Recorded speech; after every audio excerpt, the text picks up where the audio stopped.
ഇന്ന് നമ്മൾ കൊണ്ടുവന്നിരിക്കുന്നത് ഒരു അടിപൊളി സിനിമയാണ്. ഈ സിനിമ കണ്ടു കഴിയുമ്പോൾ നമുക്ക് എന്തോ ഒരു സമാധാനം തോന്നും. സിനിമ കണ്ടൊരു തൃപ്തി വരിക എന്നൊക്കെ പറയില്ലേ, അതുപോലൊരു സമാധാനം നമ്മുടെ ഉള്ളിലേക്ക് എത്തും. സിനിമയുടെ വൺലൈന് വളരെ ചുരുക്കി പറഞ്ഞാൽ നമ്മുടെ ഹീറോയുടെ മകന് ഒരു വലിയ പ്രശ്നം വരികയാണ്. ആ പ്രശ്നത്തെ അതിജീവിക്കാൻ ഹീറോ ചെയ്യുന്ന പരിപാടികളാണ് സിനിമയിൽ മുഴുവനും കാണിക്കുന്നത്. പക്ഷേ എന്ത് പ്രശ്നമാണ് ഹീറോയുടെ മകന് വരാൻ പോകുന്നതെന്ന് എനിക്ക് പറയാൻ പറ്റില്ല. പക്ഷേ ഞാനത് പറഞ്ഞാൽ നിങ്ങൾ അതും പ്രതീക്ഷിച്ചായിരിക്കും ഇരിക്കുക. സിനിമ ഇങ്ങനെയാണല്ലോ എന്ന് വിചാരിച്ച് നിങ്ങൾ കാത്തിരിക്കും. പക്ഷേ നിങ്ങൾ അങ്ങനെ വിചാരിക്കാൻ പാടില്ല. എന്നാലേ നിങ്ങൾക്ക് ഇനി എന്താണ് സംഭവിക്കാൻ പോവാന്ന് വിചാരിച്ച് ത്രില്ലടിച്ച് നിങ്ങൾക്ക് അങ്ങനെ ഇരിക്കാൻ പറ്റൂ. അതുകൊണ്ട് ഞാൻ കൂടുതലൊന്നും പറയുന്നില്ല. എന്തായാലും ഞാനൊരു ഉറപ്പ് തരാം, ഈ സിനിമ കണ്ടു കഴിയുന്നേരം അത് വെറുതെ എന്ന് നിങ്ങൾക്ക് ഒരിക്കലും തോന്നില്ല. നിങ്ങൾക്ക് ഇഷ്ടപ്പെട്ട സിനിമകളുടെ ലിസ്റ്റിൽ ചിലപ്പോൾ ഈ സിനിമ കൂടെ വന്നു ചേരും. എന്നാൽ പിന്നെ നമുക്ക് 2002 റിലീസ് ചെയ്ത ജോൺ ക്യൂ എന്ന സിനിമയുടെ കഥ കേൾക്കാം. സിനിമ തുടങ്ങുമ്പോൾ തന്നെ ഒരു ലേഡിയുടെ കാർ ആക്സിഡന്റ് ആവുന്നതാണ് നമ്മൾ കാണുന്നത്. പക്ഷെ ആ ലേഡി ആരാണെന്നോ അവരെന്താണെന്നോ അതൊന്നും നമുക്കറിയില്ല. പക്ഷെ ഒരു വലിയ ആക്സിഡന്റ് ആണ് അവർക്ക് സംഭവിക്കുന്നത്. അവർക്ക് പിന്നെ എന്ത് സംഭവിച്ചു എന്ന് നമുക്കറിയില്ല. പിന്നെ നമ്മൾ കാണുന്നത് ഹീറോയെയും ഹീറോയുടെ ഭാര്യയാണ്. ഹീറോയുടെ പേര് ജോൺ ക്യൂ എന്നാണ്. ക്യൂ എന്നത് അങ്ങേരുടെ മുഴുവൻ നെയിം ഉണ്ട്, അതിന്റെ ഇനീഷ്യലാണ് ക്യൂ. ഭാര്യയുടെ പേര് അന്ന. പെട്ടെന്നാണ് പുറത്തുനിന്ന് എന്തോ ഒരു ശബ്ദം കേൾക്കുക. ഹീറോ ഓടി പുറത്തേക്ക് വന്ന് നോക്കുന്ന നേരം ബാഗിൽ നിന്ന് ആളുകൾ വന്ന് ഹീറോയുടെ കാർ എടുത്തുകൊണ്ട് പോവുകയാണ്. എന്തോ ഒരു ലോൺ അടച്ചു തീർക്കാനുണ്ട്, അതിന്റെ കാശ് ഹീറോയുടെ കയ്യിലില്ലായിരുന്നു. അതുകൊണ്ടാണ് അവരിപ്പോൾ കാർ എടുത്തുകൊണ്ട് പോകുന്നത്. അതുകൊണ്ട് കൂടുതലൊന്നും ചെയ്യാനും പറ്റില്ല. അങ്ങനെ രാവിലെ ആകുന്ന നേരം ഭാര്യ ആകെ കലിപ്പിലാണ്. കാർ കൊണ്ടുപോയതിന്റെ ദേഷ്യം അവളുടെ ഉള്ളിൽ നിന്ന് പോകുന്നില്ല. അതിന് ഹീറോ പറയും, കാർ അവർ കൊണ്ടുപോയാലും കാർ നമ്മുടെ കാർ തന്നെയാണ്, അത് നമുക്ക് തിരിച്ചെടുക്കാം, അതിൽ നീ ഒന്ന് വിഷമിക്കല്ലേ. ഇവിടെയുള്ള പ്രശ്നം എന്താന്ന് വെച്ചാൽ ഹീറോ ഒരു ഫാക്ടറിയിലാണ് ജോലി എടുക്കുന്നത്. എന്നാൽ ആ ഫാക്ടറിയിൽ ഇഷ്ടംപോലെ തൊഴിലാളികൾ ഉള്ളത് കൊണ്ട് തന്നെ ആ കമ്പനി അവരുടെ ജോലി പാർട്ട് ടൈം ആക്കി മാറ്റി. അതുകൊണ്ട് ഹീറോക്ക് ഇപ്പോൾ ഫുൾ ടൈം ജോലിയില്ല, പാർട്ട് ടൈം ആണ്. അതുകൊണ്ട് കിട്ടുന്ന കാശും ഇപ്പോൾ കുറവാണ്. അതുകൊണ്ടാണ് ബാങ്കിൽ കൊണ്ടുപോയി അടയ്ക്കാൻ പറ്റാത്തത്. എന്നാൽ പുതിയൊരു ജോലി കണ്ടുപിടിക്കാൻ ശ്രമിച്ചിട്ട് അത് കിട്ടുന്നില്ല. ഹീറോ ശ്രമിക്കുന്നുണ്ട്, പറ്റാഞ്ഞിട്ടാ. എന്നാൽ ഭാര്യമാരങ്ങനെയല്ലോ, അവരുടെ ടെൻഷൻ പെട്ടെന്ന് അങ്ങനെ മാറില്ലല്ലോ. അങ്ങനെ അവരാകെ ടെൻഷൻ അടിച്ച് നിൽക്കുമ്പോഴാണ് മകനകത്തേക്ക് കയറി വരുന്നത്. അവന്റെ പേര് ജോൺ റോയ് എന്നാണ്. റോയ് എന്ന് നമുക്ക് എന്തായാലും വിളിക്കാം. എന്തായാലും അവനൊരു ബോഡി ബിൽഡർ ആവാനാണ് ഏറ്റവും വലിയ ഇഷ്ടം. അതുകൊണ്ട് തന്നെ ബോഡി ബിൽഡറെ പോലെ കൈയെല്ലാം വെച്ച് ശബ്ദമെല്ലാം ഉണ്ടാക്കിയാണ് അങ്ങോട്ട് കയറി വരിക. അവനാണെങ്കിൽ അവരുടെ കാറ് പോയ കേസ് അവൻ കേൾക്കുകയും ചെയ്തു. അമ്മയച്ചാ, തീരെ മനസാക്ഷി ഇല്ലാത്ത ആളുകൾക്ക് നമ്മുടെ കാർ എടുത്തു കൊണ്ടുപോകാൻ പറ്റൂ അല്ലേ, ശരിയല്ലേ എന്ന് ചോദിക്കുന്ന നേരം അമ്മയും അച്ഛനും അതേ മോനെ എന്ന് പറയും. സത്യം പറഞ്ഞാൽ ഈ ടെൻഷന്റെ ഇടയിൽ മകൻ അങ്ങോട്ട് കയറി വന്നപ്പോഴാണ് അവർക്ക് ആകെ കൂടെ കുറച്ചെങ്കിലും സമാധാനം കിട്ടിയത്. ഇപ്പോഴാണ് അവരുടെ മുഖത്ത് ഒരു പോസിറ്റീവായിട്ട് എന്തെങ്കിലും ഒന്ന് കാണുന്നത്. അവിടുന്ന് ഹീറോ നേരെ ബാങ്കിൽ ചെന്ന് ഉള്ള കാശ് കൊടുത്ത് കാർ അങ്ങനെ തിരിച്ചു പിടിക്കും. എന്തായാലും കുറച്ച് കഴിഞ്ഞ് രണ്ടുപേരും കൂടെ മകനെ സ്കൂളിൽ കൊണ്ടാക്കാനായി പോവുകയാണ്. മകനാണെ പോകുന്ന വഴിക്ക് പല പല ചോദ്യങ്ങൾ ചോദിക്കുന്നുണ്ട്. അതിന്റെ ഉത്തരങ്ങളെല്ലാം ഹീറോ എങ്ങനെയൊക്കെയോ പറയെങ്കിലും ഭാര്യയ്ക്ക് പറയാൻ പറ്റുന്നില്ല. അവള് തെറ്റായി ഒരു ബന്ധമില്ലാത്ത ഉത്തരങ്ങൾ പറയുന്ന നേരം ഹീറോയും മകനും ആകെ കൂടെ ചിരിക്കും. അത് കണ്ട് അവൾക്കും നാണം വരും. അങ്ങനെ സ്കൂളിലെത്തി അവനെ സ്കൂളിലേക്ക് പറഞ്ഞയക്കുന്ന നേരം ഹീറോ പറയും, എന്നാ പിന്നെ കാണാം, ഗുഡ് ബൈ. അതിനവൻ പറയും, എനിക്ക് ഗുഡ് ബൈയെ തീരെ ഇഷ്ടമല്ല,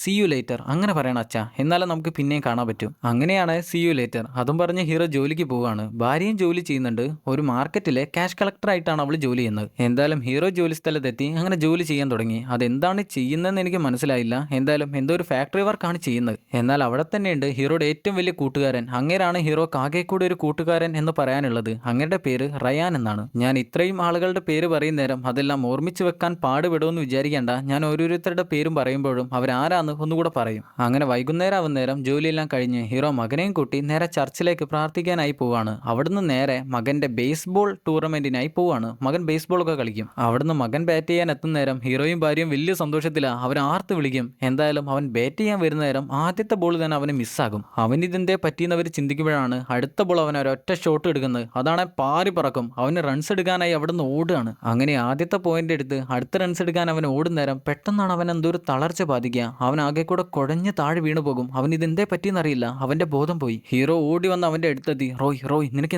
എന്താ പറ്റി എണീക്കെന്ന് പറയുന്ന നേരം അവൻ എഴുന്നേൽക്കുന്നില്ല. പെട്ടെന്ന് തന്നെ അവനെ എടുത്ത് ഹോസ്പിറ്റലിലേക്കാണ് വെച്ച് പിടിക്കുക. അങ്ങനെ അവിടെ എത്തി അവിടെയുള്ള നഴ്സുമാരെല്ലാവരും കൂടെ അവനെ ഓടിച്ചെന്ന് കൊണ്ടുപോയി ICUയിൽ കിടത്തും. അങ്ങനെ അവനെ ആകെ കൂടെ ചെക്ക് ചെയ്ത് നോക്കി അവൻ ഏറെക്കുറെ ഭേദപ്പെട്ട അവസ്ഥയിലേക്ക് എത്തിക്കാൻ ശ്രമിക്കും. അങ്ങനെ അവിടുത്തെ നഴ്സ് അവൻ അങ്ങനത്തെ പ്രശ്നമുണ്ടോ, ഇങ്ങനെയുണ്ടോ, അസുഖമുണ്ടോ, ഇതുണ്ടോ അതുണ്ടോ എന്ന് ചോദിക്കുന്ന നേരം ഭാര്യ പറയും, അവനൊരു കുഴപ്പമില്ല, അവൻ ആൾ കണ്ടീഷനാ, ഒരു കുഴപ്പമില്ലാത്ത ആളാ. എന്നിട്ട് പുറത്തേക്ക് ഇറങ്ങി ചെല്ലുന്ന നേരം ഹീറോയുടെ കൂട്ടുകാരൻ റയാനും ഭാര്യയും കൂടെ അങ്ങോട്ട് ഓടിയെത്തും. അവര് രണ്ടുപേരും കൂടെ ഹീറോയെയും ഭാര്യയെയും സമാധാനിപ്പിക്കും. അങ്ങനെ കുറച്ച് കഴിയുന്ന നേരം മകൻ ഓക്കെ ആയി. അങ്ങനെ അവനെ കാണാനായിട്ട് അവർ രണ്ടുപേരും കൂടെ അങ്ങോട്ട് ചെല്ലും. റയാൻ മോനെ നീ ഓക്കെ അല്ലേ എന്ന് ചോദിക്കുന്ന നേരം അവൻ പറയും, ഞാൻ ഓക്കെ ആണ്, പക്ഷെ എനിക്ക് സംസാരിക്കാൻ പറ്റില്ല. മോനെ അങ്ങനെയാണെങ്കിൽ നീ സംസാരിക്കല്ലേ, നീ റെസ്റ്റ് എടുക്ക്, ഞങ്ങൾക്ക് നിന്നെ ഇഷ്ടമാണ്, ഐ ലവ് യു, നിനക്കൊന്നും പറ്റാൻ ഞങ്ങൾ സമ്മതിക്കില്ല. അവൻ തിരിച്ചും പറയും, ഐ ലവ് യു ടു. എന്തായാലും വൈകുന്നേരം ആവാൻ നേരം ഹീറോയോട് ഹോസ്പിറ്റൽ മാനേജ്മെന്റ് മാനേജ്മെന്റ് അവരെ കാണാൻ ചെല്ലാൻ പറയും. അതെന്തിനാന്നറിയില്ല, എന്തായാലും പേടിച്ചാണ് ഭാര്യയും ഹീറോയും കൂടെ അങ്ങോട്ട് ചെല്ലുക. ആ റൂമിലേക്ക് കയറി ചെല്ലുമ്പോൾ തന്നെ ആകെ കൂടെ ഒരു പേടിയാണ്, ആകെ കൂടെ ഒരു കാളലാണ്. ഇതുപോലെ ആർക്കെങ്കിലും ഒരു അപകടം പറ്റി ഹോസ്പിറ്റലിൽ നിന്ന് ഞങ്ങൾക്ക് നിങ്ങളോട് പേഴ്സണലായിട്ട് സംസാരിക്കണം എന്നും പറഞ്ഞ് ഇതുപോലെ റൂമിലേക്ക് നമ്മളെ കയറ്റിക്കൊണ്ടു പോകുന്ന നേരം നമ്മൾക്കും ഇതുപോലെ തന്നെയായിരിക്കും, ആകെ കൂടെ ഒരു പേടിയായിരിക്കും.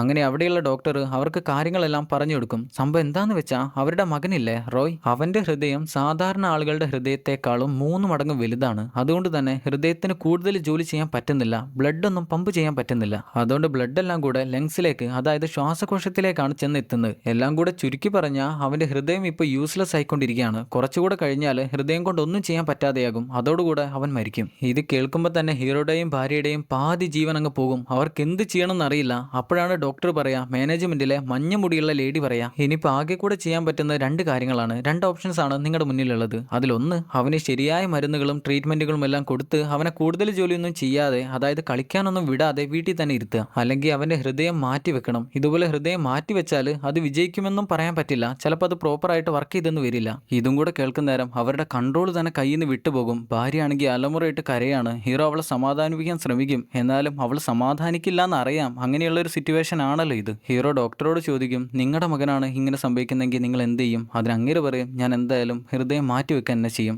അങ്ങനെയാണെങ്കിൽ ഞങ്ങൾ അതിന് റെഡിയാണെന്ന് ഹീറോയും പറയും. അതിന് വലിയ ചിലവാണെന്ന് നമ്മുടെയൊക്കെ അറിയാം, പക്ഷേ ഹീറോ ജോലി ചെയ്യുന്ന സ്ഥലത്തും മകന്റെ പേരിലും ഒക്കെ ഇൻഷുറൻസ് ചെയ്ത് വെച്ചിട്ടുണ്ട്. അതുകൊണ്ട് തന്നെ മേജർ സർജറി ഒക്കെ അതിൽ തന്നെ കവർ ചെയ്തെടുക്കാൻ പറ്റും. എന്നാൽ അപ്പോഴാണ് അവർ പറയാ, നിങ്ങളുടെ ഇൻഷുറൻസ് ഒക്കെ ഞങ്ങൾ എടുത്തു വെച്ച് നോക്കി, പക്ഷെ അതിൽ മേജർ സർജറികളൊന്നും കവർ ചെയ്യാൻ പറ്റില്ല, സാധാരണയായിട്ടുള്ള അസുഖങ്ങൾ മാത്രമേ അതിൽ കവർ ചെയ്യാൻ പറ്റൂ. ഇത് കേൾക്കുന്ന ഹീറോ അത് സമ്മതിക്കില്ല. വിഷമത്തോടെ തന്നെ പറയും, ഞാൻ അങ്ങനെയല്ലല്ലോ അത് ചെയ്തത്, എല്ലാ പ്രശ്നങ്ങൾക്കും ആ ഇൻഷുറൻസ് കവർ ചെയ്യാൻ പറ്റുമല്ലോ. എന്നാൽ ഡോക്ടർ പറഞ്ഞെടുക്കും, അതിലെല്ലാം കവർ ചെയ്യാൻ പറ്റില്ല, മേജർ സർജറികൾ ഒഴിച്ച് ബാക്കി എന്തും ചെയ്യാൻ പറ്റും. അങ്ങനെയാണെങ്കിൽ ഈ സർജറി ചെയ്യാൻ എത്ര രൂപയാകുമെന്ന് ഹീറോ ചോദിക്കും. അതിന് ഡോക്ടർ പറഞ്ഞു കൊടുക്കും, $2,50,000. ഈ ഹൃദയം മാറ്റിവെക്കുന്ന പരിപാടിയാണെങ്കിൽ വളരെ പെട്ടെന്ന് തന്നെ ചെയ്യാൻ വേണം. അതുകൊണ്ട് മകന്റെ പേര് ഹാർട്ട് സ്വീകരിക്കാൻ താല്പര്യപ്പെടുന്ന ആളുകളുടെ ലിസ്റ്റിൽ ചേർക്കണം. ആ ലിസ്റ്റിൽ ചേർക്കണമെങ്കിൽ ഈ ഓപ്പറേഷന്റെ ഡൗൺ പേയ്മെന്റ് അടിക്കണം. അത് ഏകദേശം $75,000 വരും. അതായത് ഈ ഓപ്പറേഷൻ ചെയ്യാൻ $2,50,000 ആണല്ലോ വേണ്ടത്. എന്നാൽ ഈ ലിസ്റ്റിലേക്ക് മകന്റെ പേര് കൂടെ ഇൻക്ലൂഡ് ചെയ്യണമെങ്കിൽ അതിന് $75,000 ആദ്യം കൊടുക്കണം. എന്നാലേ മകന്റെ പേര് ലിസ്റ്റിൽ കൊടുക്കാൻ പറ്റൂ. അത് കേൾക്കുന്ന ഭാര്യ പറയും, എന്റെ മകൻ ഇതുപോലെ ഒരു പ്രശ്നം സംഭവിച്ചു കിടക്കുന്ന നേരം നിങ്ങൾ ഇവിടുന്ന് കാശിന്റെ കണക്ക് പറയുന്നോ? മാനേജ്മെന്റ് പറയും, ഇത് ചെലവേറിയ ഒരു ഓപ്പറേഷൻ ആണ്, അതുകൊണ്ട് തന്നെ കാശില്ലാതെ ഞങ്ങൾക്കൊന്നും ചെയ്യാൻ പറ്റില്ല. ഇത് ഞങ്ങൾക്കൊന്നും ചെയ്യാൻ പറ്റാത്തതുകൊണ്ടാണ്, വേറെ ഒന്നും കൊണ്ടുമല്ല. എന്തായാലും അപ്പം തന്നെ ഹീറോയും ഭാര്യയും കൂടെ അവിടെ നിന്ന് ഇറങ്ങി മറ്റൊരു ഹോസ്പിറ്റലിലേക്ക് പോകാൻ തീരുമാനിക്കും. അപ്പോഴാണ് ഒരു നേഴ്സ് അങ്ങോട്ട് ഓടി വന്ന് പറയാ, നിങ്ങൾ എങ്ങോട്ടും പോവല്ലേ, ഹാർട്ട് മാറ്റി വെക്കണേ, നിങ്ങൾ എത്തിയിരിക്കുന്നത് വളരെ കറക്റ്റ് ആയിട്ടുള്ള സ്ഥലത്താണ്. അതുകൊണ്ട് ഇവിടെ വെച്ച് തന്നെ സർജറി ചെയ്യാനായി നോക്കുക, വേറെ എങ്ങോട്ടും പോകാനായിട്ട് നിൽക്കണ്ട. നിങ്ങൾ ആദ്യം തന്നെ നിങ്ങളുടെ ഇൻഷുറൻസ് കമ്പനിയായിട്ടൊന്ന് സംസാരിക്കുക, അവരുടെ പോളിസി എന്താണെന്ന് നിങ്ങളൊന്ന് ചോദിച്ച് മനസ്സിലാക്കുക. എന്തായാലും പറഞ്ഞിരിക്കുന്നത് നല്ലൊരു കാര്യമാണെന്ന് ഹീറോക്ക് മനസ്സിലായി. അതുകൊണ്ട് തന്നെ നേരെ ജോലി ചെയ്യുന്ന ഫാക്ടറിയിലെ ഇൻഷുറൻസ് ക്ലെയിം ചെയ്യാനാണ് അങ്ങോട്ട് ചെല്ലുന്നത്. അവിടെ പോയിട്ട് കാര്യങ്ങളെല്ലാം ചോദിച്ച് മനസ്സിലാക്കാനും കൂടിയാണ് അങ്ങോട്ട് ചെല്ലുന്നത്. എന്നാൽ അവിടെയുള്ള ആൾ പറയും, നിങ്ങൾ ഇവിടെ ഫുൾ ടൈം ആയിട്ട് ജോലി ചെയ്യുന്ന കാലത്തായിരുന്നെങ്കിൽ ഈ വലിയ സർജറിക്കുള്ള കാശും നിങ്ങൾക്ക് ക്ലെയിം ചെയ്തെടുക്കാൻ പറ്റുമായിരുന്നു. എന്നാൽ നിങ്ങളിപ്പോൾ പാർട്ട് ടൈം ആയിട്ടാണ് ജോലി ചെയ്യുന്നത്, അതുകൊണ്ട് സാധാരണ രോഗങ്ങൾക്കുള്ളത് മാത്രമേ ക്ലെയിം ചെയ്തെടുക്കാൻ പറ്റൂ. അതാണെങ്കിൽ $18,200 മാത്രമാണ് അവിടെ നിന്ന് പിൻവലിക്കാൻ പറ്റൂ, അതിൽ കൂടുതലൊന്നും ചെയ്യാൻ പറ്റില്ല. ഹീറോ കൂടുതൽ സംസാരിച്ച കാര്യങ്ങളെല്ലാം മനസ്സിലാക്കാനായിട്ട് ശ്രമിക്കെങ്കിലും അവർക്ക് കൂടുതലൊന്നും ചെയ്യാൻ പറ്റാത്തതുകൊണ്ട് നിയമത്തിൽ പറഞ്ഞിരിക്കുന്ന കാര്യങ്ങളല്ലേ അവർക്കും ചെയ്യാൻ പറ്റൂ, അവർക്കും കൂടുതലൊന്നും ചെയ്യാൻ പറ്റില്ലല്ലോ.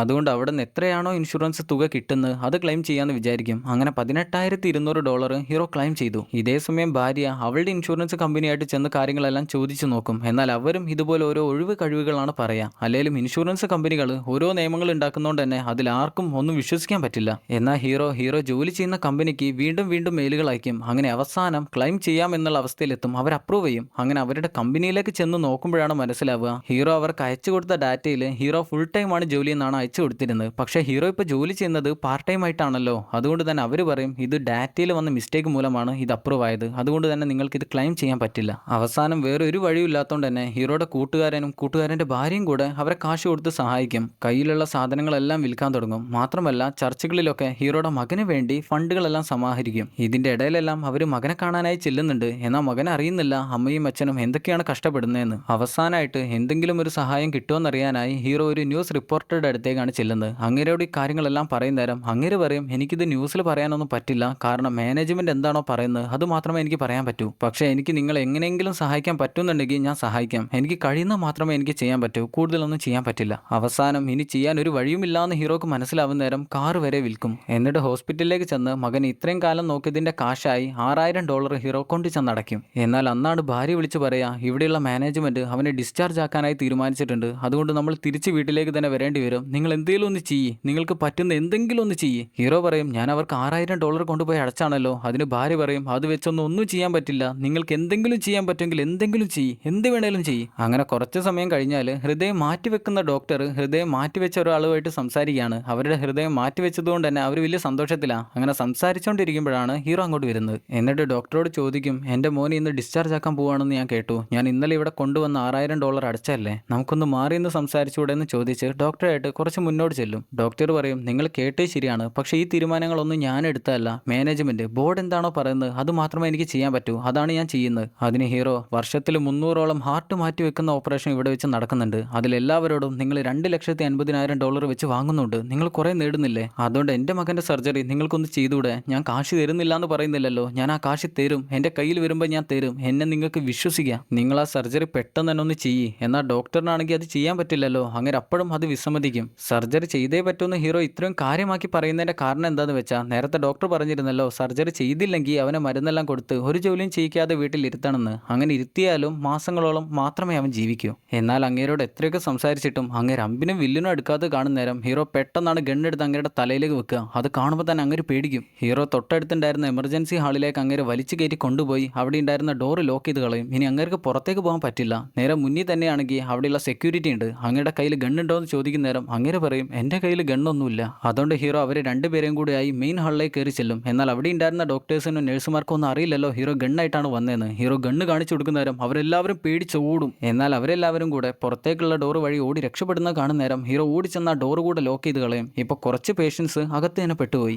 അതിലൊരാള് കൈക്ക് പരിക്ക് പറ്റി വന്നയാളാണ്. പിന്നെയുള്ള ആള് ഗർഭവേദന കൊണ്ട് ഭർത്താവിന്റെ കൂടെ വന്ന ഒരു സ്ത്രീ, പിന്നെ ആക്സിഡന്റിൽ കൈക്ക് പരിക്ക് പറ്റി വന്നൊരു കപ്പിള്, അതുപോലെ കുഞ്ഞ് എന്തിനാണ് കരയുന്നതെന്ന് മനസ്സിലാവാതെ അത് കാണിക്കാനായി വന്നൊരു സ്ത്രീ, പിന്നെയുള്ളത് ഒരു ആൺ നേഴ്സ് കൂടിയാണ്. ഇവരെല്ലാവരുമാണ് ഇപ്പൊ ഇതിന്റെ അകത്ത് പെട്ടിരിക്കുന്നത്. ഇത് കാണുന്ന ഡോക്ടർ പറയും, നീ എന്നെ ഇവിടെ പിടിച്ചു വെച്ചിരിക്കുന്ന ഓക്കെ, പക്ഷെ ഇവരെല്ലാവരും നിരപരാധികളാണ്, ഇവരെല്ലാവരെയും എന്തിനാ നീ ഇവിടെ പിടിച്ചു വെച്ചിരിക്കുന്നത്, അവർക്കെല്ലാം അസുഖങ്ങളുണ്ട്. അതിന് ഹീറോ പറയും, നീ ഒരു ഡോക്ടർ അല്ലേ, നീ എല്ലാവരെയും ചികിത്സിക്കുക, അല്ലെങ്കിൽ അവരുടെ ഇൻഷുറൻസിന്റെ കാർഡും നിനക്ക് കാണണോ, ഇപ്പൊ ഞാനാണ് ഇവിടുത്തെ മാനേജ്മെന്റ്, ഇനി ഞാൻ പറയുന്ന പോലെയാണ് ഇവിടെ എല്ലാം നടക്കാൻ പോകുന്നത്, എല്ലാവർക്കും ഇനി മുതൽ സൗജന്യ ചികിത്സ, എല്ലാവരെയും ചികിത്സിക്കാൻ ഡോക്ടറോട് പറയുന്ന നേരം അങ്ങേരൊന്ന് വിസമ്മതിക്കും. എന്നാൽ അവിടെ ഉണ്ടായിരുന്ന നഴ്സ് പയ്യൻ പറയും, ഞാൻ എല്ലാവരെയും നോക്കിക്കോളാന്ന്. ഇതെല്ലാം കേൾക്കുന്ന കൈക്ക് പരിക്ക് പറ്റി വന്നയാള്, അങ്ങേരുടെ പേര് ബോണി എന്നാണ്, അങ്ങേർക്ക് ഇത് വലിയ ഇഷ്ടമായി. എന്തായാലും ഇനി അടുത്ത പരിപാടി എന്താന്ന് വെച്ചാൽ അവിടെ ഉണ്ടായിരുന്ന CCTVകളെല്ലാം അടിച്ചു പൊട്ടിക്കണം. ഹീറോ അവിടെ ചെന്ന് അവിടെ ഉണ്ടായിരുന്ന CCTVകളെല്ലാം ഇടിച്ചു പൊട്ടിക്കും. എന്നാൽ അപ്പോഴാണ് എമർജൻസി ഹാളിലേക്ക് ഒരു കോൾ വരുന്നത്. ഹീറോ ചെന്ന് എടുത്തു നോക്കുന്ന നേരം ആർക്കും എന്തോ കാര്യമായിട്ടുള്ള പരിക്ക് പറ്റിയിട്ടുണ്ട്. ഈ ഹോസ്പിറ്റലിലേക്ക് വരാനുള്ള വഴിയാണ് അവർ ചോദിക്കുന്നത്. എന്നാൽ ഹീറോ മറ്റൊരു ഹോസ്പിറ്റലിന്റെ വഴിയാണ് പറഞ്ഞു കൊടുക്കുക.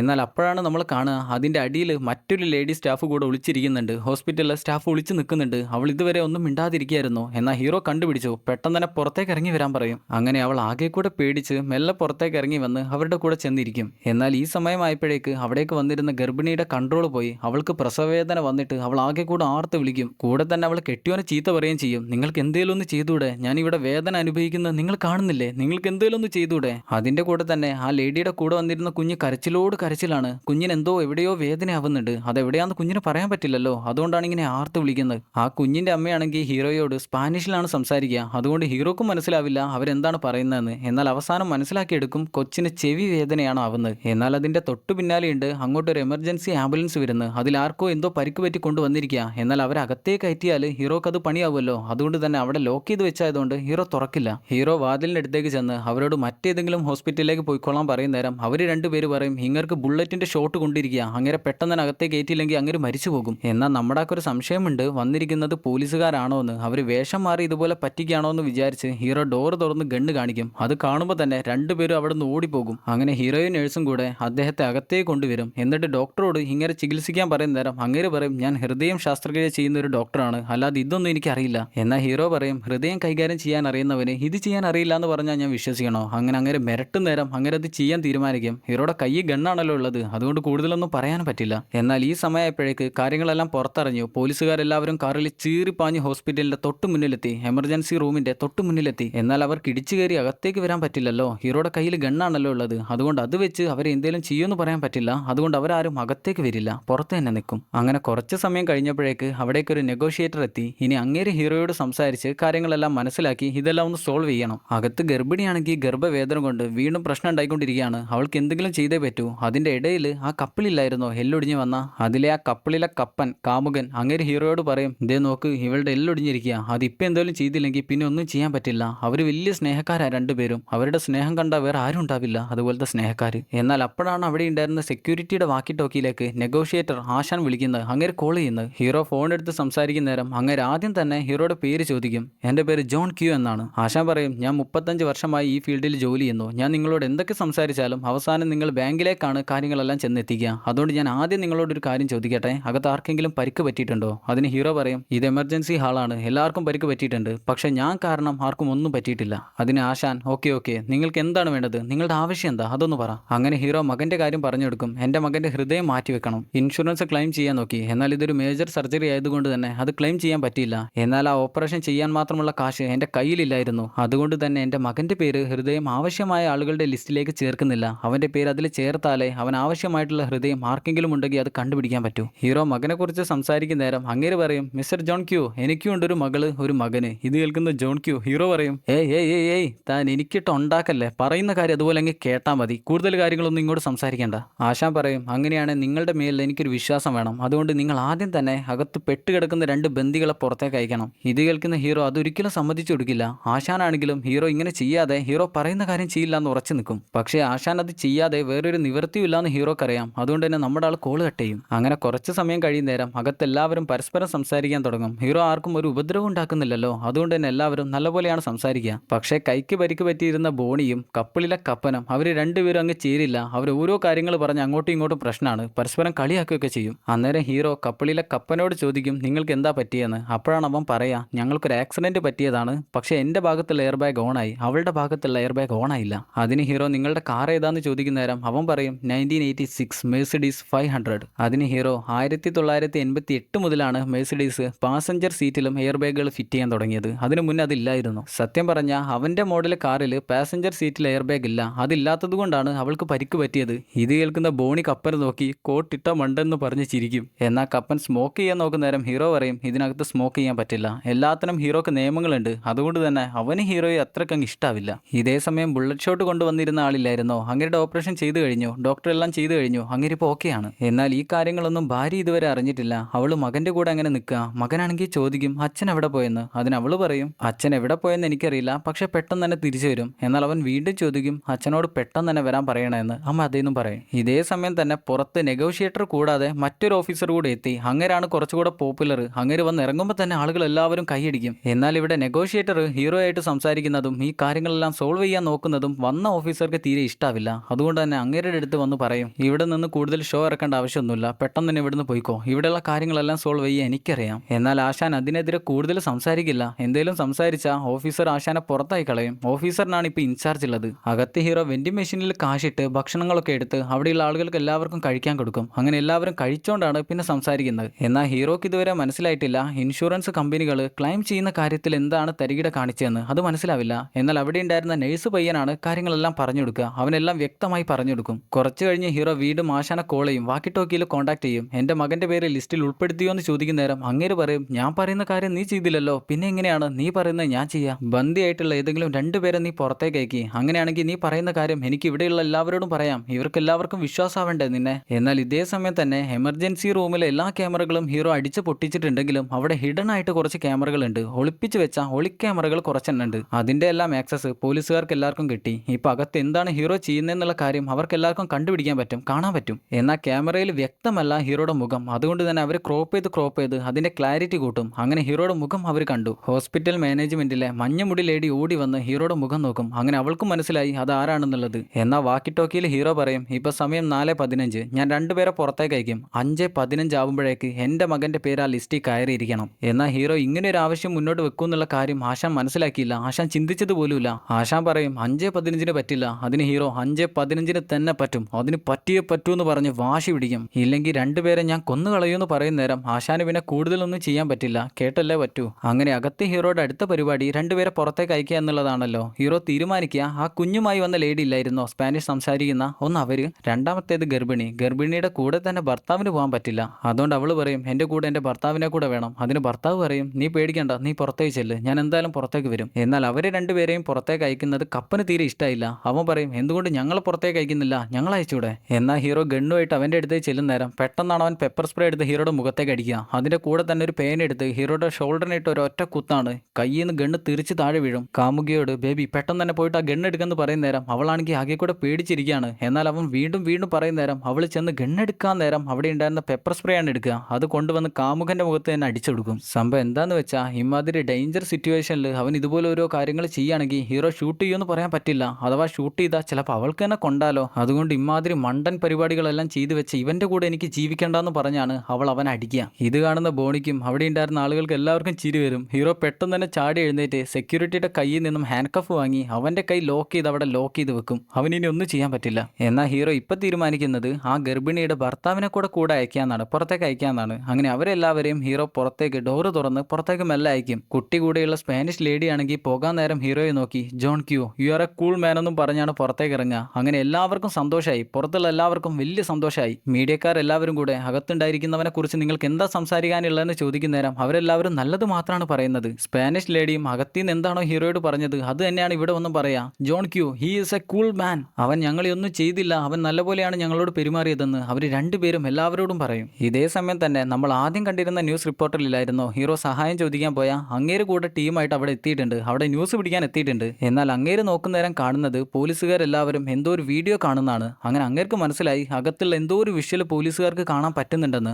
അതുകൊണ്ട് കൂടെയുള്ള സഹായിയോട് പറയും പോലീസുകാർക്ക് എല്ലാവർക്കും എന്തോ ഒരു വീഡിയോ കിട്ടുന്നുണ്ട്, അതെന്താന്ന് നിനക്ക് എങ്ങനെയും കണക്ട് ചെയ്ത് കണ്ടുപിടിക്കാൻ പറ്റുമോ. അങ്ങനെ അവൻ അത് കണ്ടുപിടിക്കാനായി അകത്തേക്ക് ചെല്ലും, അവരുടെ വണ്ടിയിലേക്ക് ചെല്ലും. എന്നാൽ ഈ സമയത്താണ് നമ്മൾ തുടക്കത്തിൽ കണ്ട ആക്സിഡന്റ് സംഭവിക്കുന്നത്. ഒരു ലേഡി കാറിൽ പോകുന്ന നേരം ആക്സിഡന്റ് ആവുന്ന കണ്ടില്ലായിരുന്നോ, അത് ശരിക്കും ഇപ്പോഴാണ് സംഭവിക്കുന്നത്. ഇതേ സമയം മാനേജ്മെന്റിലെ മഞ്ഞമുടി ലേഡിയും ആശാനും കൂടെ ഹീറോയുടെ ഭാര്യയെ കാണാനായി ചെല്ലും. അവളാണെങ്കിൽ ഇപ്പോഴാണ് കാര്യങ്ങളെല്ലാം അറിഞ്ഞിരിക്കുന്നത്. അങ്ങനെ ആശാൻ അവളോട് ചോദിക്കും ജോൺ ക്യൂ ആളെങ്ങനെയാണ്, ആകെ അക്രമാസക്തനാണോ അല്ലെങ്കിൽ പട്ടാളത്തിലൊക്കെ ഇതിനു മുന്നേ ജോലി ചെയ്തിട്ടുണ്ടോ, അങ്ങനെയുള്ള കാര്യങ്ങളെല്ലാം ചോദിക്കുന്ന നേരം അവള് പറയും എന്നിട്ട് ഞാൻ എന്തെങ്കിലും പറഞ്ഞിട്ട് വേണം അതെല്ലാം എന്റെ ഭർത്താവിനെതിരെ നിങ്ങൾക്ക് ഉപയോഗിക്കാൻ, അതുകൊണ്ട് ഞാനിത് പറഞ്ഞുതരുമെന്ന് നിങ്ങൾ ഒരിക്കലും വിചാരിക്കേണ്ട. എന്നിട്ട് മഞ്ഞമുടി ലേഡിയുടെ മുഖത്തേക്ക് നോക്കി പറയും ഇവളോടാണെങ്കിൽ എനിക്കൊരു കാര്യം സംസാരിക്കാനില്ല, ഇവളുടെ മുഖം തന്നെ എനിക്ക് കാണണ്ടെന്ന് പറഞ്ഞ് അവൾ തിരിഞ്ഞടക്കുന്ന നേരം മഞ്ഞമുടി ലേഡി പറയും ഞാൻ നിങ്ങളുടെ മകന്റെ പേര് ആ ലിസ്റ്റിൽ ചേർക്കാം. അത് കേൾക്കുന്ന നേരം അവൾ ചോദിക്കും നിങ്ങൾ സത്യമാണോ പറഞ്ഞേ. അതെ സത്യമാണ് പറഞ്ഞതെന്ന് പറയുമ്പോൾ അവൾ ഓടി വന്ന് കെട്ടിപ്പിടിക്കും. താങ്ക് യു സോ മച്ച് എന്നും പറഞ്ഞ് അവൾ കെട്ടിപ്പിടിച്ച് കുറച്ച് കഴിഞ്ഞാണ് വിടുക. അങ്ങനെ അവർ രണ്ടുപേരും കൂടെ തിരിച്ചു നടന്ന് വരുന്ന നേരം ആശാൻ മഞ്ഞമുടിയോട് പറയും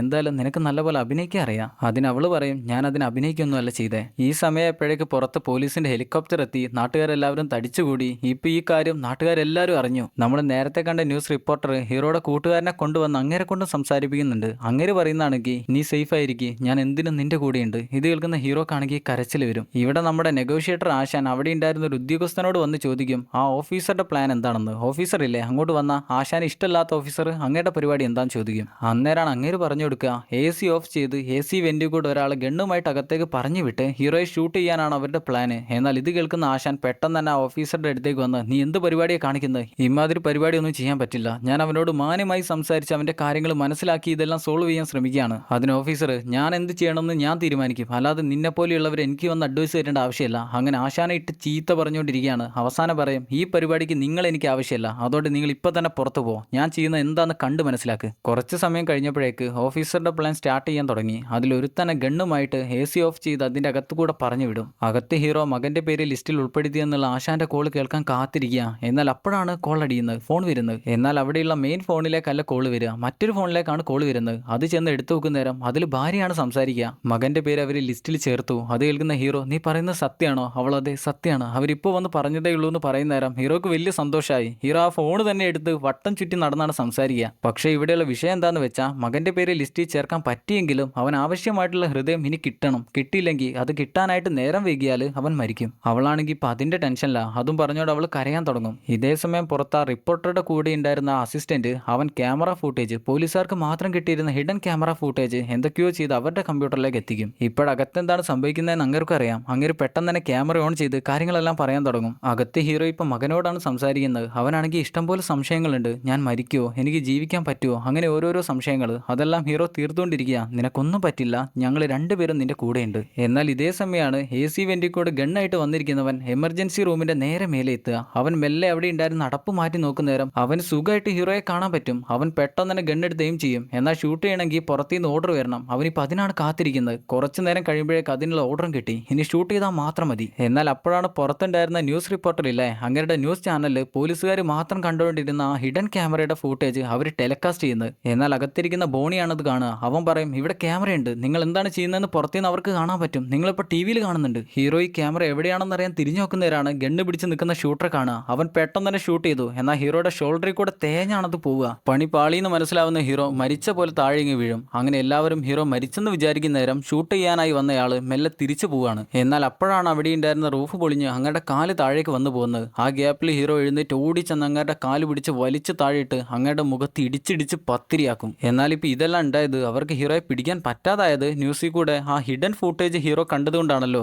അതുകൊണ്ട് പോലീസുകാരെല്ലാവരും കൂടെ ആ ന്യൂസ് റിപ്പോർട്ടറെ പോയി തൂക്കി. അങ്ങനെ ഞാനൊന്നും ചെയ്തില്ലേ എന്ന് പറയുന്നുണ്ട്. എന്നാലും അങ്ങനെ തൂക്കി. കുറച്ച് സമയം കഴിഞ്ഞപ്പോൾ ഹീറോ മുറിവിനെല്ലാം മരുന്ന് വെച്ച് അതിന്റെ ഡോറിനടുത്തേക്ക് വരും. മെല്ലെ ഡോറ് തുറക്കുന്ന നേരം ആളുകളെല്ലാവരും ഹീറോ സേഫായെന്ന് മനസ്സിലാവുന്ന നേരം ആർത്ത് വിളിക്കും. നമ്മുടെ ആൾ പുറത്തേക്ക് നോക്കി ആ ഓഫീസറെ നോക്കി വിളിച്ചു പറയും, എനിക്ക് ആശാനോട് സംസാരിക്കണം, എനിക്ക് അങ്ങേരോട് മാത്രമേ സംസാരിക്കാൻ പറ്റൂ. എന്നാൽ ഓഫീസറാണെങ്കിൽ അങ്ങേരെ പുറത്താക്കിയതാണല്ലോ, ഇതെല്ലാം കണ്ടു നിൽക്കാനായി പറഞ്ഞയച്ചാണല്ലോ. എന്നാൽ അങ്ങേർക്ക് വേറൊരു വഴിയില്ലാത്തതുകൊണ്ട് ആശാന്റെ അടുത്ത് ചെന്ന് ഞാൻ ചെയ്തതെല്ലാം പാളിപ്പോയി, നിങ്ങൾ വന്നേ പറ്റൂ, എന്നോട് ക്ഷമിക്ക്, നിങ്ങൾ വന്നേ പറ്റൂ എന്നും പറഞ്ഞ് ആശാനെ വിളിച്ചു വരും. ആശാനാണെങ്കിൽ ഷൂട്ട് ചെയ്യാൻ നിൽക്കുന്ന പോലീസുകാരോട് ഷൂട്ട് ചെയ്യരുതെന്നും പറഞ്ഞാണ് അകത്തേക്ക് കയറി വരിക. അന്നേരമാണ് ഹീറോ അകത്തേക്ക് ഷൂട്ട് ചെയ്യാൻ വന്നിരുന്ന ഷൂട്ടറില്ലേ അങ്ങനെ പെയിന്റ് അടിച്ച് മേലെയെല്ലാം കെട്ടിയിട്ട് അങ്ങോട്ട് കൊണ്ടുവരുന്നത്. അത് കാണുന്ന നേരം അവിടെ കൂടിയിരിക്കുന്ന ആളുകൾക്ക് എല്ലാവർക്കും ഡബിൾ ഹാപ്പിയാണ്. എല്ലാവരും സന്തോഷത്തിൽ ആർത്ത് വിളിക്കും. നിങ്ങൾ കൃത്യം 5:15 എന്നെ വിളിക്കാന്ന് പറഞ്ഞു, പക്ഷെ നിങ്ങൾ വിളിച്ചില്ല. ആ സമയം നിങ്ങൾ എന്നെ കൊല്ലാനായി പ്ലാൻ ഉണ്ടാക്കല്ലായിരുന്നോ? അതിന് അങ്ങനെ പറയും, ഞാനൊന്നും ചെയ്തില്ല, എനിക്ക് അതിനെക്കുറിച്ച് ഒന്നും അറിയില്ല. ഒന്നും അറിയില്ലെങ്കിൽ പിന്നെ ഈ ഗണ്ണ് എവിടെ നിന്ന് വന്നെന്ന് ചോദിച്ച് അത് മുന്നിലേക്ക് എറിഞ്ഞു കൊടുക്കും. അങ്ങനെ ആശാൻ ആകെ കൂടെ പെട്ട് കിടക്കാണ്, എന്ത് പറയണമെന്ന് അറിയില്ലല്ലോ. ഇതെല്ലാം ഓഫീസർ കാരണം സംഭവിച്ചതാണല്ലോ. പക്ഷെ ഹീറോയോട് പറഞ്ഞാൽ അത് വിശ്വസിക്കാൻ പോകുന്നില്ല. അപ്പോഴാണ് ഹീറോ പറയാ, എനിക്കൊരു പുതിയ ആവശ്യം കൂടിയുണ്ട്. എന്റെ മകനെ നിങ്ങൾ എല്ലാവരും കൂടെ ഇങ്ങോട്ട് കൊണ്ടുവരണം. കൊണ്ടുവന്നില്ലെങ്കിൽ ഈ ഷൂട്ടർ ഇല്ലേ, ഇവനെ ഞാൻ ഷൂട്ട് ചെയ്യും. ആശാനാണെങ്കിൽ വേറെ ഒന്നും പറയാൻ പറ്റില്ലല്ലോ. പിന്നെ നമ്മൾ കാണുന്നത് പോലീസുകാരും നഴ്സുമാരും എല്ലാവരും കൂടെ മകനെ ബെഡിൽ തന്നെ അങ്ങോട്ട് കൊണ്ടുവരുന്നതാണ്. അങ്ങനെ ഡോറിന് മുന്നിൽ ചെന്നെത്തുന്ന നേരം അകത്തിന്ന് വരുന്ന ഹീറോയുടെ അടുത്ത് നിൽക്കുന്ന നഴ്സുമാർ പോലീസുകാരെ എല്ലാവരെയും ഓടിച്ചാണ് മകനെ അകത്തേക്ക് കൊണ്ടുപോകുന്നത്. സത്യം പറഞ്ഞാൽ ഇപ്പൊ അകത്ത് കപ്പനൊഴിച്ച് ബാക്കി എല്ലാവരും ഹീറോയുടെ കൂടിയാണ് നിൽക്കുന്നത്. എന്നാൽ അകത്തുണ്ടായിരുന്ന ഹൃദയ ഡോക്ടർ മകന്റെ ഇപ്പോഴത്തെ അവസ്ഥയെല്ലാം ചെക്ക് ചെയ്ത് നോക്കുന്ന നേരം അങ്ങേര് പറയും, ഇനി അവൻ ഒരിക്കലും ഈ ഹൃദയമായി മുന്നോട്ട് പോകാൻ പറ്റില്ല, അവന് പെട്ടെന്ന് തന്നെ പുതിയൊരു ഹൃദയം കിട്ടിയേ പറ്റൂ. നമ്മുടെ ആളാണെങ്കിൽ കൂടുതലൊന്നും ചിന്തിക്കാതെ പറയും, അങ്ങനെയാണെങ്കിൽ എന്റെ ഹൃദയം വെച്ച് ചെയ്യും. എന്നാൽ ഇങ്ങനെ ചെയ്യുന്ന ഇല്ലീഗലായിട്ടുള്ള ഒരു പരിപാടിയാണ്. ബ്രെയിൻ ഡെത്ത് സംഭവിച്ച ആളുകളുടെ ഹൃദയം മാത്രമേ മറ്റൊരാളുടെ ബോഡിയിലേക്ക് മാറ്റി വെക്കാൻ പറ്റൂ. എന്നാൽ പൂർണ്ണ ആരോഗ്യത്തിൽ നിൽക്കുന്ന ഒരാളുടെ ബോഡിയിൽ നിന്നും ഹൃദയം എടുത്ത് മറ്റൊരാൾക്ക് കൊടുക്കാൻ പറ്റില്ല. അങ്ങനെ ചെയ്യുന്നത് കൊണ്ട് കുഴപ്പമൊന്നുമില്ല, പക്ഷെ അത് ഇല്ലീഗലാണ്, അതൊരിക്കലും ചെയ്യാൻ പറ്റില്ല, നിയമത്തിനെതിരാണ്. അവിടെയുള്ള ആളുകൾ ചോദിക്കും, അതിനർത്ഥം നിങ്ങൾ മരിക്കുമെന്നാണ്, നിങ്ങൾ അതിന് ഉറപ്പാണോ? അതിന് ഹീറോ പറയും, ഞാൻ ഉറപ്പാണ്, ഞാൻ അങ്ങനെ തന്നെയാണ് ചെയ്യാൻ പോകുന്നത്, എന്റെ മകനെ സംരക്ഷിക്കേണ്ടത് എന്റെ ചുമതലയാണ്. എന്നാൽ ഹീറോ ഇങ്ങനെ പറയുന്ന നേരം ഡോക്ടർ സമ്മതിക്കില്ല. അങ്ങേർക്കും ഇത് ചെയ്തു കൊടുക്കുന്നതിൽ വലിയ പ്രശ്നമുണ്ട്, ഇങ്ങനെ ചെയ്താൽ അങ്ങേരുടെ ജോലിയും പിന്നെ പോകും. എന്നാൽ അങ്ങേര് ചെയ്യില്ല എന്ന് പറയുന്നത് കേൾക്കുന്ന നേരം ഹീറോ ഗണ്ണെടുത്ത് കാണിച്ച് അങ്ങേരെ പേടിപ്പിക്കും. അതിന് അങ്ങേര് ചോദിക്കും, നീ എന്നെ കൊന്ന നിന്റെ മകന് പുതിയ ഹൃദയം കിട്ടുമോ? അതിന് ഹീറോ പറയും, ഞാൻ നിങ്ങളെല്ലാം കൊല്ലാൻ പോകുന്നത്, എന്നെയാണെന്ന് പറഞ്ഞ് ഗണ്ണ് തലയിൽ വെക്കും. അതിന് ഡോക്ടർ പറയും, വെറുതെ അങ്ങ് ഹൃദയം മാറ്റി വെക്കാനൊന്നും പറ്റില്ല, നിങ്ങളുടെ ഹൃദയത്തെ ആ ബോഡി സ്വീകരിച്ചെന്ന് പോലും വരില്ല. അതിന് ഹീറോ, ഞങ്ങളുടെ രണ്ടുപേരുടെയും ബ്ലഡ് ബി പോസിറ്റീവ് ആണ്, അത് തന്നെ മതിയെന്ന് പറഞ്ഞ് പ്രശ്നം ഉണ്ടാക്കും. അവസാനം ഒരു വഴിയില്ലാത്ത ഡോക്ടർ എന്ത് വന്നാലും കുഴപ്പമില്ല, ഞാൻ അങ്ങനെ ചെയ്യാമെന്ന് തീരുമാനിക്കും. എന്നാൽ കൂടെ ഉണ്ടായിരുന്ന നഴ്സ് ഓടി വന്ന് പറയും, നിങ്ങൾ ചെയ്താൽ നിങ്ങളുടെ ജോലിയെ തന്നെ അത് ബാധിക്കും. എന്നാൽ ഡോക്ടർ അതൊന്നും ശ്രദ്ധിക്കില്ല, ഇത് ചെയ്യാമെന്ന തീരുമാനം എടുത്തു കഴിഞ്ഞു. എന്നാൽ ഇതേ സമയത്താണ് നമ്മൾ നേരത്തെ ആക്സിഡന്റ് പറ്റിയ ലേഡിയെ കണ്ടില്ലായിരുന്നോ, അവളുടെ ബോഡി ഹോസ്പിറ്റലിൽ എത്തുന്നത്. അവൾക്കിപ്പോൾ ബ്രെയിൻ ഡെത്താണ് സംഭവിച്ചിരിക്കുന്നത്. മാത്രമല്ല അവളുടെ ബ്ലഡ് ബി പോസിറ്റീവ് ആണ്. അവളുടെ വൃക്ക, ഹൃദയം, കണ്ണ്, കിഡ്നി അതിനൊന്നും കുഴപ്പമില്ല. അവരപ്പോഴേക്ക് ഡോണേഴ്സ് ലിസ്റ്റിലേക്ക് അതെല്ലാം ചേർക്കും. ഇതേ സമയം ഹീറോ ഹോസ്പിറ്റലിൽ ഓപ്പറേഷൻ ചെയ്യാൻ ആവശ്യമായിട്ടുള്ള ഫോമുകളെല്ലാം ഫില്ല് ചെയ്തുകൊണ്ടിരിക്കുക. എന്നാൽ അതിൽ 2 സാക്ഷികൾ ആവശ്യമുണ്ട്. അതിനാരെങ്കിലും വരുമോ എന്ന് ചോദിക്കുന്ന നേരം ബോണി പറയും, എനിക്ക് നിങ്ങൾ മരിക്കുന്ന തീരെ ഇഷ്ടമല്ല, അതുകൊണ്ട് ഞാൻ ഒപ്പുവെക്കില്ല. എന്നാൽ ആ കപ്പിളിലെ കാമുകി എന്ന് പറയും, ഞാൻ ഒപ്പുവെക്കാന്ന്. അങ്ങനെ അവളാണ് ആദ്യം ഒപ്പുവെക്കുക. അതിന്റെ കൂടെ മറ്റൊരാൾ കൂടെ ഒപ്പുവെക്കുന്ന നേരം ഓപ്പറേഷൻ ചെയ്യാൻ ആവശ്യമായിട്ടുള്ള പ്രൊസീജിയേഴ്സ് എല്ലാം ചെയ്തു കഴിഞ്ഞു, ഇനി ഓപ്പറേഷൻ ചെയ്താൽ മാത്രം മതി. അങ്ങനെ ഓപ്പറേഷൻ റൂമിലേക്ക് കയറി ചെല്ലാൻ നേരം ഹീറോ എല്ലാവരോടും നോക്കി നാളെയുള്ള പത്രത്തിൽ കാണാമെന്ന് പറഞ്ഞാണ് അങ്ങനെ അകത്തേക്ക് കയറി ചെല്ല. എന്നാൽ മകന് വേണ്ടി അച്ഛൻ മരിക്കാൻ പോകുന്ന കാര്യം മകൻ അറിയില്ലല്ലോ. അതുകൊണ്ട് തന്നെ ഹീറോ മകനോട് പറയും, നീ നിന്റെ അമ്മയെ ഒരു രാജകുമാരിയെ പോലെ നോക്കണം, അമ്മ പറയുന്ന കാര്യങ്ങളെല്ലാം നീ കേൾക്കണം, പിന്നെ ഒരിക്കലും വേണ്ടാത്ത കൂട്ടുകെട്ടിൽ ഒരിക്കലും ചെന്ന് വിടാൻ പാടില്ല, വാക്കിന് വിലയുള്ളവനായിരിക്കണം. അങ്ങനെ അവനോട് സംസാരിച്ചു കഴിഞ്ഞ് അവന്റെ അടുത്ത് നിന്ന് ഹീറോക്ക് തിരിച്ചു പോരാൻ പറ്റില്ല, തോന്നില്ല, അവന്റെ അടുത്ത് തന്നെ കുറച്ച് നേരം നിൽക്കും. എന്നാൽ ഈ സമയമാണ് ഹോസ്പിറ്റലിലേക്ക് ഒരു മെയിൽ വരുന്നത്. നമ്മുടെ ഹീറോയുടെ മകനായി ഒരു ബി പോസിറ്റീവ് ഹൃദയം ഉണ്ടെന്നുള്ളത് ഡോണേഴ്സ് ലിസ്റ്റിൽ വന്നിട്ടുണ്ട്. നേരത്തെ ബ്രെയിൻ ഡെത്ത് സംഭവിച്ച ലേഡി ഇല്ലായിരുന്നോ, അവരുടെ ഹൃദയമാണത്. എന്നാൽ അത് കാണുന്ന ഡോക്ടർക്ക് പെട്ടെന്ന് ഹീറോയുടെയും മകന്റെയും കാര്യമാണ് ഓർമ്മ വരിക. പെട്ടെന്ന് തന്നെ മാനേജ്മെന്റിലെ മഞ്ഞമുടി ലേഡിയുടെ അടുത്തേക്ക് അങ്ങേര് ഓടിച്ചെല്ലും. ഇവിടെ ഹീറോ ഓപ്പറേഷൻ തിയേറ്ററിൽ നിന്ന് മരിക്കാനായി ഗണ്ണിൽ ബുള്ളറ്റ് നിറച്ചുകൊണ്ടിരിക്കുമ്പോഴാണ് അവിടെ നിന്നിരുന്ന എല്ലാവർക്കും മനസ്സിലാവുക, ഹീറോ ഇത്രയും നേരം ഗണ്ണിൽ ബുള്ളറ്റ് വെക്കാതെയാണ് അവരെ എല്ലാവരെയും പീഡിപ്പിച്ച് പേടിപ്പിച്ച് നിന്നിരുന്നത്. അങ്ങനെ ഗണ്ണിലെല്ലാം ബുള്ളറ്റ് നിറച്ച് ഹീറോ ബെഡിൽ കിടന്ന് ഗണ്ണ് തലയിൽ വെക്കും. കൂടുതലൊന്നും ചിന്തിക്കില്ല, പെട്ടെന്ന് തന്നെ ഷൂട്ട് ചെയ്യും. എന്നാൽ അത് പൊട്ടില്ല. സംഭവം എന്തെന്നാ ഗണ്ണിലെ സേഫ്റ്റി ബട്ടൺ ഓണാക്കി വെച്ചിരിക്കുക, അതുകൊണ്ട് തന്നെ അത് പൊട്ടില്ല.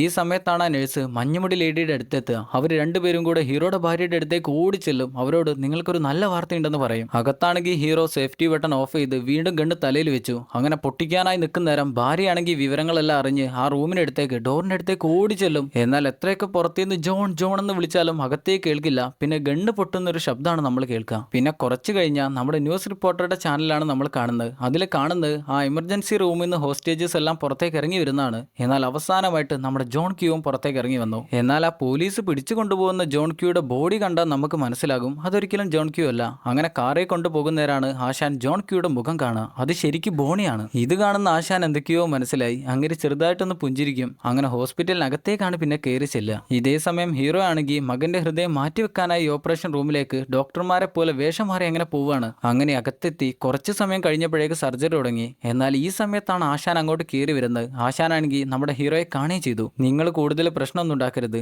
എനിക്ക് ഈ വിലങ്ങൊന്ന് നിങ്ങൾ ധരിക്കുമെന്നും പറഞ്ഞാണ് ആശാൻ അങ്ങോട്ട് കയറി ചെല്ലുക. ഈ സമയത്തെല്ലാം മകന്റെ ഹൃദയം മാറ്റിവെക്കുന്നത് തകൃതിയായിട്ട് അങ്ങനെ നടക്കുക. ഇതിൽ ഹൃദയം മാറ്റിവെക്കുന്നതെല്ലാം വളരെ ക്ലിയർ ആയിട്ട് നമ്മളെ കാണിക്കുന്നുണ്ട്. പക്ഷേ യൂട്യൂബിൽ കൂടെ അത് നിങ്ങളെ കാണിച്ചു തരാൻ പറ്റില്ല, അതിന് കുറെ നിയമവശങ്ങളുണ്ട്. എന്തായാലും കുറേ സമയം കഴിഞ്ഞ് രാത്രി 10 മണിയാകുമ്പോഴാണ് സർജറി അവസാനിക്കുക. നമ്മുടെ ഡോക്ടർ ഇനിയെല്ലാം റെഡി ആവട്ടെ എന്ന് പറഞ്ഞ് ഹൃദയത്തിനിട്ടൊരു തട്ട് കൊടുക്കുന്ന നേരം ഹൃദയം സ്റ്റാർട്ടായി. സത്യം പറഞ്ഞാൽ ഓപ്പറേഷൻ വിജയിച്ചു. അങ്ങനെ ഇപ്പൊ എല്ലാവരും സന്തോഷത്തിലാണ്. ഡോക്ടറും സന്തോഷത്തിലാണ്, ഹീറോയും സന്തോഷത്തിലാണ്, ഭാര്യയും, അങ്ങനെ എല്ലാവരും സന്തോഷത്തിലാണ്. അങ്ങനെ പിറ്റേന്ന് രാവിലെ ആയപ്പോഴേക്ക് ഇതെല്ലാം വലിയ ന്യൂസായി. ഇൻഷുറൻസ് കമ്പനികളുടെ തട്ടിപ്പുകളൊക്കെ അങ്ങനെ ടി വിയിൽ ഇപ്പോൾ വന്നുകൊണ്ടിരിക്കുക. ചില ഇൻഷുറൻസ് കമ്പനികൾ അവരുടെ ഇൻഷുറൻസ് ജനങ്ങളെ കൊണ്ട് എടുപ്പിക്കാൻ പല കാര്യങ്ങളും പറയും. പക്ഷെ അവരുടെ നിയമപുസ്തകം എടുത്ത് വായിച്ചു നോക്കിയാൽ അതിൽ പല പല മാറ്റങ്ങളും നമുക്ക് കാണാൻ പറ്റും. പിന്നെ നമ്മൾ കാണുന്നത് ഹീറോയെ വിധിക്കായി കോടതിയിലേക്ക് കൊണ്ടുപോകുന്നതാണ്. അങ്ങനെ അവിടെ വെച്ച് ഹീറോ ഹോസ്റ്റേജസ് ആക്കി വെച്ചിരുന്ന ആളുകൾ എല്ലാവരും ഇല്ലേ, അവരെല്ലാവരും നല്ല കാര്യങ്ങളാണ് നമ്മുടെ ആളെ കുറിച്ച് സംസാരിക്കുന്നത്. പക്ഷെ അവർ നല്ലതെല്ലാം പറഞ്ഞാലും തെളിവുകളുടെ അടിസ്ഥാനത്തിൽ ജൂറിയാണല്ലോ ഹീറോ തെറ്റുകാരനാണോ നല്ലവനാണോ എന്ന് തീരുമാനിക്കുക.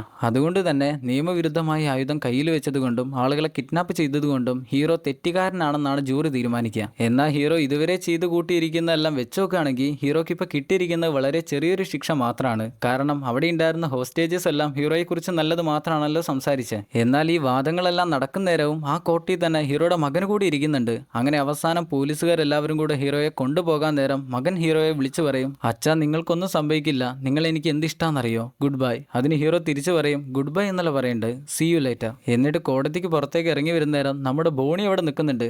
ഹേയ് ജോൺ ക്യൂ, നിങ്ങൾക്ക് നല്ലത് മാത്രമേ വരൂ, നിങ്ങളുടെ കൂടെ ഞാനുണ്ട്. അതിന് ഹീറോ ചിരിച്ച് കാറിൽ ചെന്ന് കയറുന്ന നേരം മകൻ തൊട്ടു പിന്നാലെ ഓടിച്ചെന്ന് പറയും, അച്ഛാ നിങ്ങൾക്കൊന്നും പറ്റില്ല, നിങ്ങൾ തിരിച്ചു വരും, I love you, thank you. അതിന് ഹീറോ അവനോട് ഒരിക്കലും തകർന്നു പോകരുതെന്നുള്ള ഒരു ആംഗ്യം കാണിച്ചു കൊടുക്കും. അത് കാണുന്നവൻ ഒരു ബോഡി ബിൽഡറെ പോലെ കരുത്തുള്ളവനാണെന്ന് അച്ഛന് തിരിച്ചു ആംഗ്യം കാണിച്ചു കൊടുക്കും. അങ്ങനെ പോലീസുകാരിലെ ഹീറോയെ കൊണ്ടുപോകുന്നത് കാണിച്ചുകൊണ്ട് ജോൺ ക്യൂ എന്ന സിനിമ അവസാനിക്കുന്നു.